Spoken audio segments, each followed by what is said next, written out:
విజయవంతంగా జరిగింది అనుకోవాలా సుమారు. అయితే ఇక్కడ ఒకటండి, వైఎస్ఆర్ కాంగ్రెస్ పార్టీ శ్రేణులందరికీ కూడా జగన్మోహన్ రెడ్డి గారు అదేవిధంగా వైసీపీ పార్టీ పిలుపునిచ్చింది, మీరందరూ కూడా దేవాలయాల్లో పూజలు నిర్వహించండి.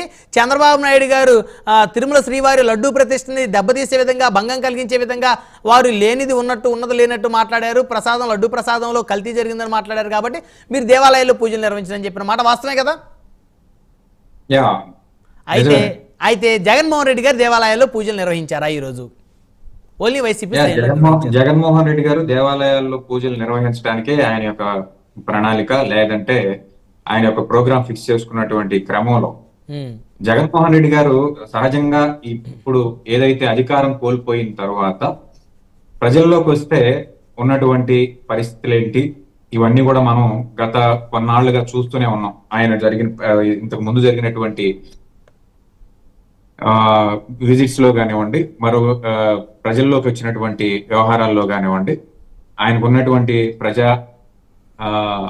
ఆకర్షణ ఏ రకంగా ఉంది అనేది మనం చూస్తూనే ఉన్నాం. కాబట్టి ఏదో ఒక రకంగా జగన్మోహన్ రెడ్డి గారిని తిరుపతి రాకుండా అడ్డుకోవాలి.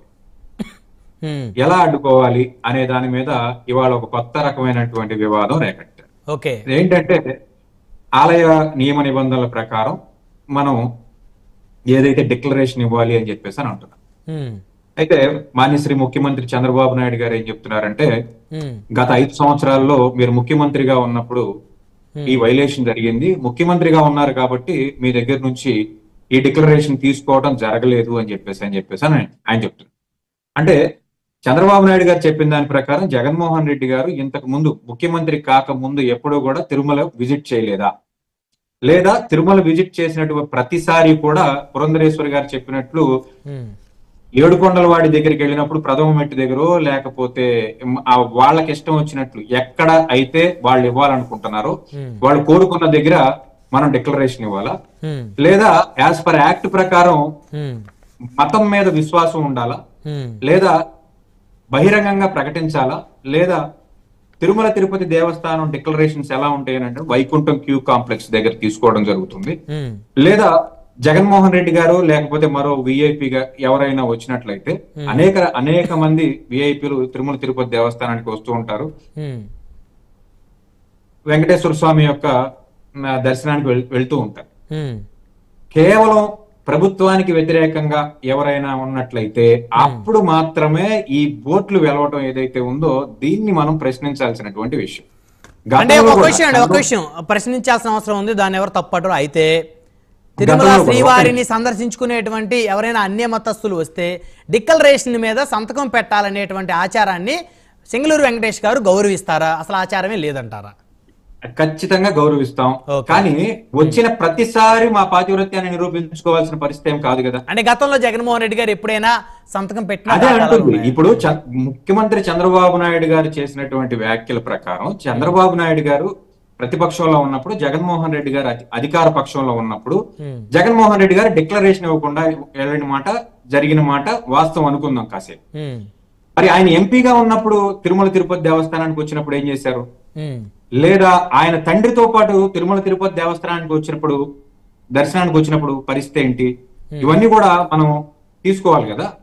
ఇప్పుడు ఏదో మీరు చేసినటువంటి ఒక గాలి పోగు చేసి గోల చేసే కార్యక్రమం ఒకటి తీసుకొచ్చారు. అడ్మినిస్ట్రేషన్ లో మీరున్నారు, మీరు ప్రతిపక్షంలో ఉండి చేయాల్సినటువంటి వ్యాఖ్యలు లేదా అభాండాలు లేదా మరొకమైనటువంటి నిందలు ఏవైతే ఉన్నాయో మీరు అధికార పక్షంలో ఉండి చేసినటువంటి మాట వాస్తవం. సెక్యులరిజాన్ని మేము గౌరవిస్తాము, అన్ని మతాలని సమానంగా చూస్తాము, రాజ్యాంగబద్ధ పదవుల్లో మేము ఉన్నాము అన్నప్పుడు ఒక మతాన్నో లేకపోతే ఒక కులాన్నో భుజాన్ని వేసుకోకూడదు మాట వాస్తవం. ఇప్పుడు మీరు చేయాల్సింది ఏంటంటే అడల్టరేషన్ జరిగినట్లయితే కన్సెంట్, అడల్టరేషన్ జగన్మోహన్ రెడ్డి గారు వచ్చి అడల్టరేషన్ చేయండి అని చెప్పే పరిస్థితి కాదు. దాని మీద మీరు చేసినటువంటి ఈ నిఘా వ్యవస్థ ఉంది, దాని మీద మీరు తీసుకున్నటువంటి చర్యలేంటి, ఎక్కడ మీకు అడల్టరేషన్ కనిపించింది, దానికి సంబంధించినటువంటి సమగ్రమైన నివేదిక ముఖ్యమంత్రి గారు టేబుల్ మీదకి వచ్చినప్పుడు ముఖ్యమంత్రి గారు ఆ విషయాన్ని బహిరంగ పరిచి దాని మీద యాక్షన్ తీసుకోవాలి ఇమీడియట్ గా.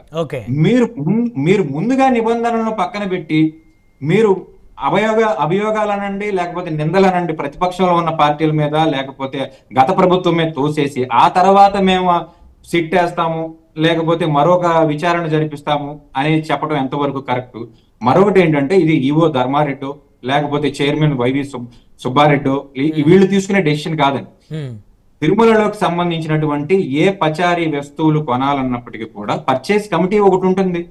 ఆ పర్చేస్ కమిటీలో ఉన్నటువంటి 5 సభ్యుల్లో ఈ రోజు 3 సభ్యులు మీతో పాటే ఉన్నారు. దీని మీద వాళ్ళ యొక్క నివేదికలు ఏమైనా తీసుకున్నారా? విచారణకు ఆదేశించారు. అందులో ఎవరైతే ఐపీఎస్ అధికారులు నియమించారో త్రిపాఠి గారి ఆధ్వర్యంలో, ఇప్పుడు ఆ సిట్ విచారణ జరిగి నివేదిక వచ్చిన తర్వాత మనం డిస్కస్ చేద్దాం ఖచ్చితంగా. అంటే ఇప్పుడు సిట్ విచారణలో వచ్చేటువంటి నివేదికని వైఎస్ఆర్ కాంగ్రెస్ పార్టీ నమ్ముతుందా నమ్మదా? ఇప్పుడు మీరు చేస్తున్నది కేవలం ఈ రాష్ట్ర ప్రజల భవిష్యత్తు కోసమో లేకపోతే ఈ రాష్ట్ర ప్రజల వ్యవహారం గురించో కాదు కదా. మీరు చేస్తున్నది సుమారుగా ఈ భారతదేశంలో ఉన్న 100 కోట్ల పైచిలకు హిందువులకు సంబంధించినటువంటి దేవతల మీద లేకపోతే ఆ దేవస్థానం మీద ఒక నింద మోపారు. దీనికి సంబంధించి సిట్టింగ్ జడ్జితో మీరు ఎందుకు విచారణ జరిపించడానికి, జుడిషియల్ ఎంక్వైరీ చేయడానికి ఎందుకు? మీరు సిట్ అంటే సిట్, స్టాండ్ అంటే స్టాండ్ అని చెప్పేసి ప్రతిపక్షాలు అంటున్నాయి సిట్ మీద. జుడిషియల్ ఏపీ పోలీసుల మీద నమ్మకం లేదా సార్? అదే చెప్తున్నాం కదా, మీరు సిట్ విచారణ బదులు మీరు నిజంగా వైట్ పేపర్ లా ఉన్నట్లయితే మీరు జుడిషియల్ ఎంక్వైరీ కాల్ఫర్ చేయాలి. లేదా ఒక్క నిమిషం బ్రహ్మనాయుడు గారు, లేదా మీరు బీజేపీ మీతో పాటు కూటమి అధికారంలో ఉంది, మీరు ఎందుకు సిబిఐ విచారణని ఆహ్వానించట్లేదు అని చెప్పేసి అని ప్రతిపక్షంలో ఉన్నటువంటి పార్టీలు అడుగుతున్నాయి.